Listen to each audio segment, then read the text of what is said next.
Welcome back to the Angry Man Podcast with Jason and Greg.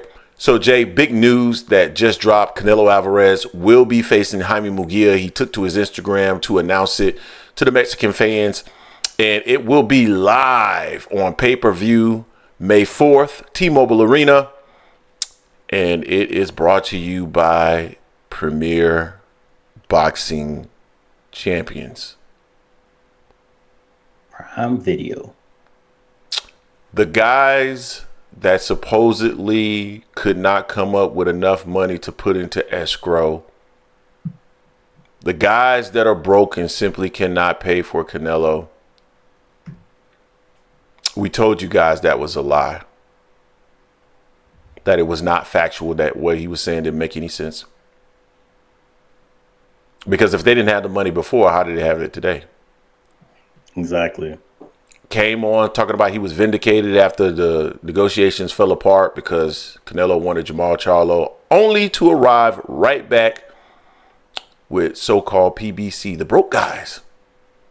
That was never correct. There's no justification for it. He was never vindicated.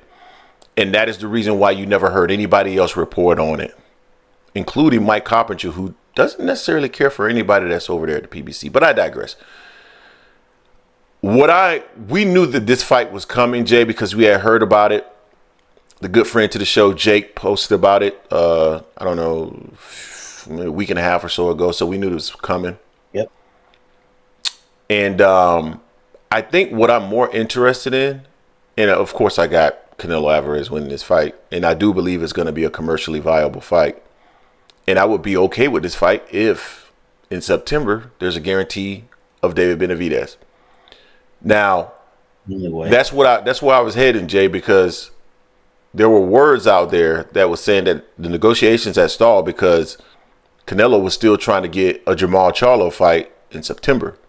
That PBC was still saying, nah.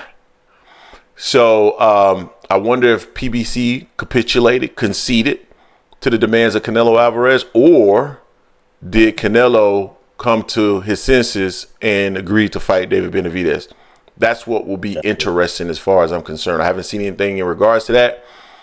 But, of course, we will reach out to whatever contacts we have to see if we can validate what ended up occurring in September. Jay, are you excited about this fight? And do you also feel that, PBC had to have gotten some alignment with Canelo Alvarez in regards to September in order to make this fight something that we would all be happy with? I'm thinking more or less that they may have made a deal where this could be a one-fight deal to get out of the 3-fight contract. Instead of trying to pay him again, to really pay him out to fight Jaime Munguia, then pay him to fight Jamal Charlo. Because I truly doubt Canelo's going to commit to fighting David Benavidez. I just don't see that happening. So I'm thinking they may have been like, let's restructure everything. We'll just do one fight. We'll give you more than what we're going to pay you to fight Jamal Charlo, because this is more of a live dog than Jamal Charlo has been. Although it's still heavy favorite for Canelo. And again, this is not a fight we asked for. We have to settle for it.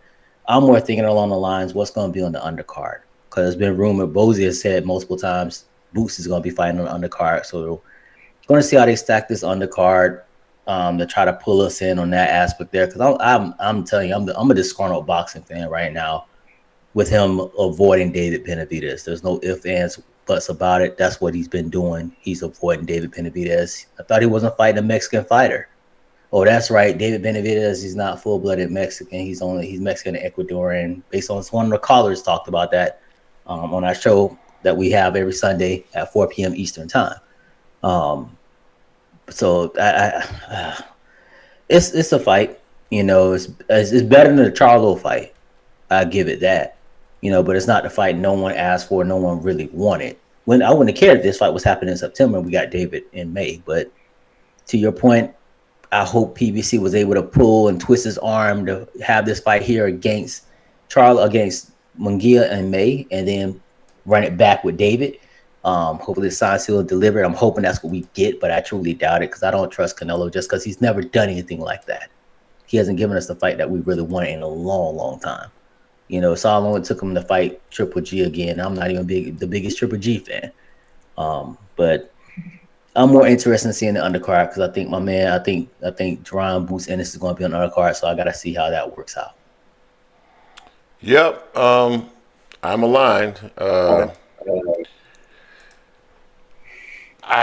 I think the fight is commercially viable. I don't know how competitive the fight's going to be, Jay. It might not be very competitive at all.